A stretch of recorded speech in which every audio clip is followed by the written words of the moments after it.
Oi,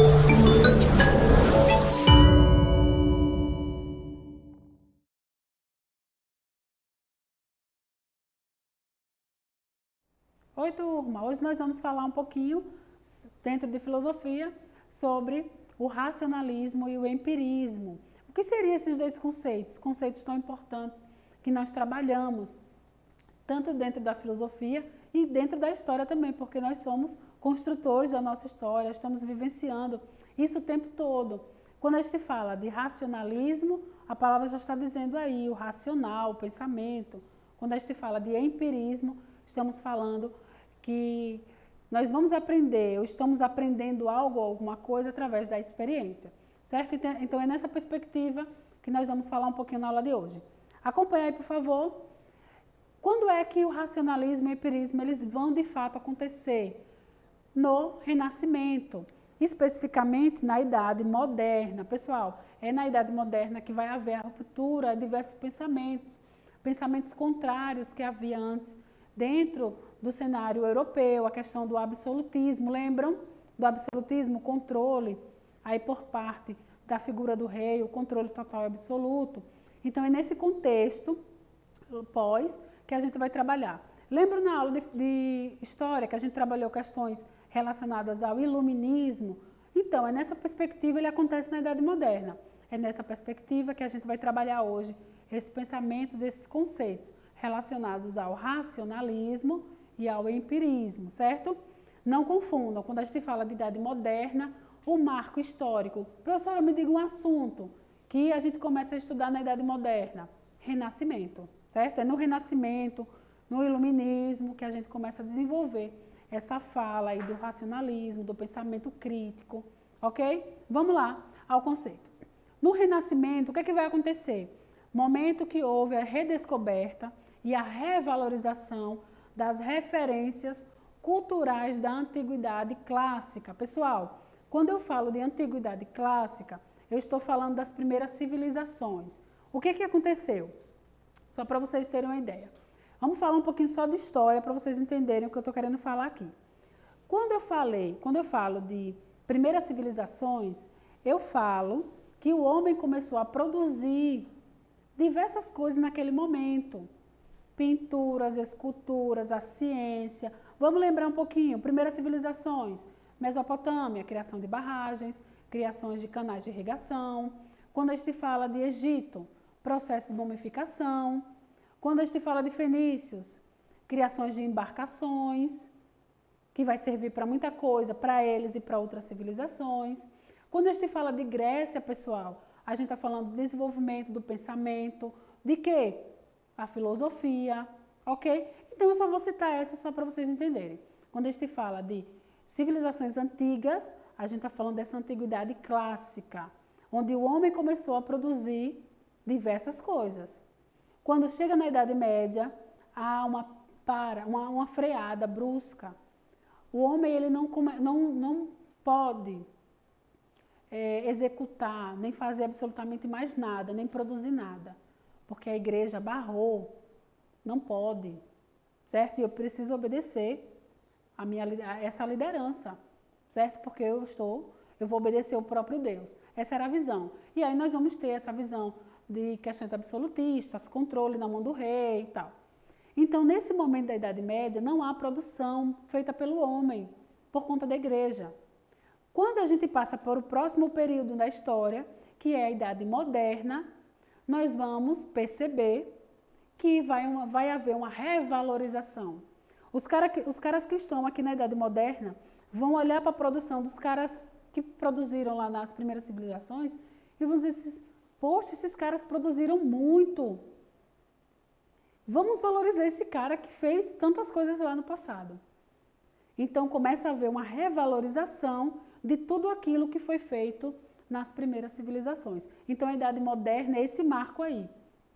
Essa produção, a continuidade da produção feita pelo homem nas primeiras civilizações. Certo? Historicamente falando, qual vai ser o marco disso tudo, professora? Lembrem do Renascimento. Renascimento comercial e urbano. Tudo vai começar a mudar ali à volta daquele homem. E os pensamentos desse homem também vão mudar. A forma de aprender alguma coisa também vai mudar, que é o que a gente está vendo hoje. Eu posso aprender alguma coisa através do raciocínio, do pensamento, ou eu posso aprender alguma coisa através da experiência, certo? Vamos lá para os conceitos, continuar falando um pouquinho sobre esse ponto da modernidade.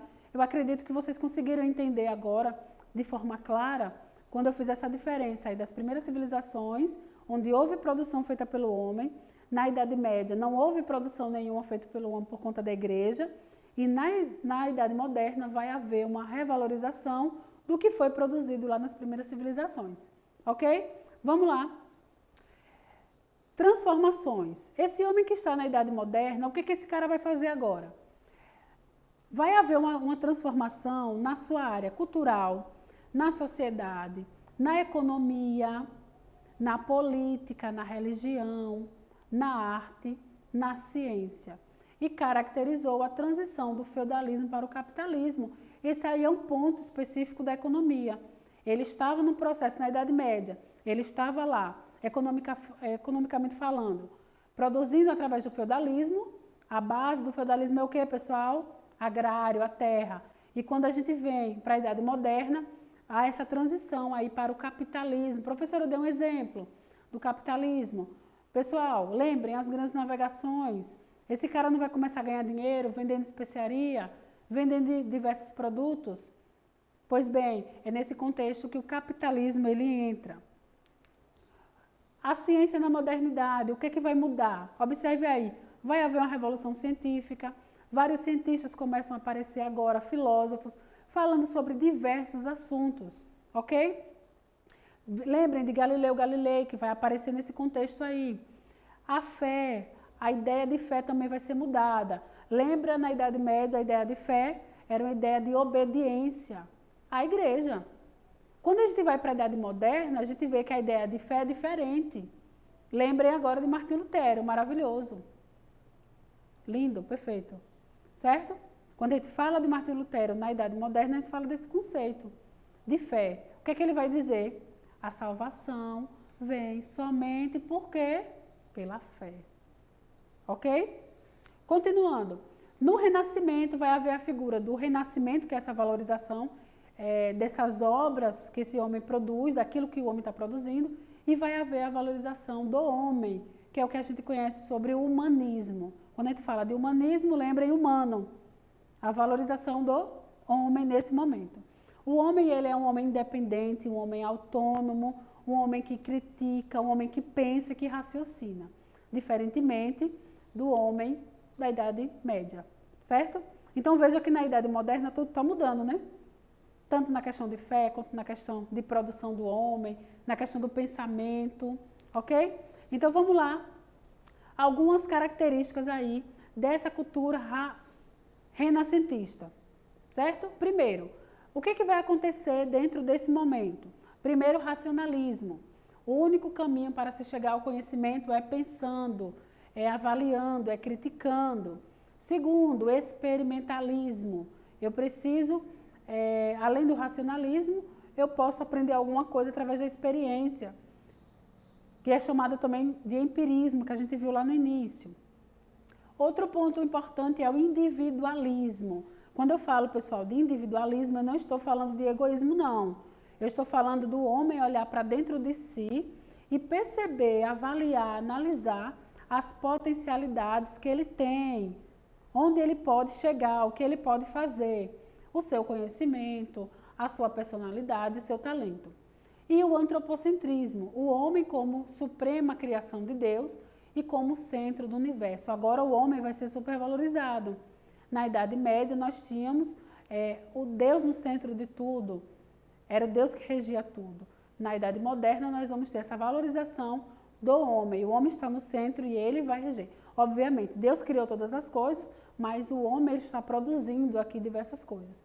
Ele não está esquecido nem parado, ele está produzindo cada vez mais, certo? E aí eu coloquei uma imagem para vocês observarem aí. O racionalismo, que seria uma teoria filosófica que dá prioridade à razão, o pensamento, como faculdade de conhecimentos relativamente aos sentidos. Olha aí O homem ele está pensando, o homem ele está em constante pensamento. E aí o empirismo é um movimento que acredita nas experiências como únicas e são essas experiências que formam as ideias, ok? Então nós vamos ter na Idade Moderna nós vamos ter inicialmente essas duas correntes filosóficas, o racionalismo e o empirismo. O racionalismo você aprende pensando, estou lendo um livro, por exemplo, eu estou ali, através daquela leitura, eu vou aprender alguma coisa, eu vou obter algum conhecimento através daquela leitura. O empirismo, dê um exemplo aí, professora. No empirismo, lembra quando você era menor, que fazia aquela experiência lá do feijão? Você não viu na prática acontecendo, você não foi lá e colocou o feijão lá no algodão e depois de alguns dias ele já começou a germinar. Você aprendeu ali na prática, certo? E aí nós temos o empirista, um filósofo aí, Francis Bacon, onde ele diz saber é poder. Então ele acredita que o homem ele deve aprender ou obter conhecimento através do racionalismo ou através do empirismo.